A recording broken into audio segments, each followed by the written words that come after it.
चौथे नंबर पर बहन भाई। बहन भाई ये उस वक्त वारस बनते जब मैयत कलाला हो। कलाला माना मैयत की ना असल हो ना फरा हो। असल कहते हैं ऊपर बाप दादा, फरा कहते हैं नीचे औलाद बेटा पोता। जिस फौत होने वाले मर्द का, मर्द या औरत का ना बाप दादा है ना बेटा है, तो फिर उसके वारस बहन और भाई बनेंगे।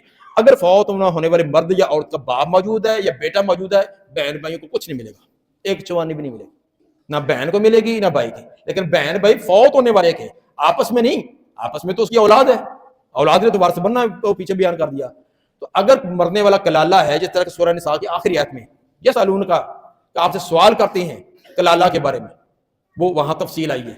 तो मतलब ये है अगर फौत होने वाला मैयत उसका बेटा पोता भी नहीं, बाप दादा भी नहीं, फिर उसके बहन भाई वारस बनेंगे। लेकिन अगर इनमें से कोई एक हो तो फिर बहन भाई को कुछ नहीं मिलेगा। बहन भाई तीन किस्म के होते हैं, हकीकी बहन भाई, पिदरी बहन भाई, मादरी बहन भाई।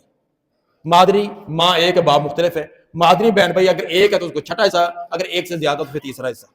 हकीकी बहन भाई और पिदरी बहन भाई, हकीकी के होते हुए पिदरी नहीं वारस बनते।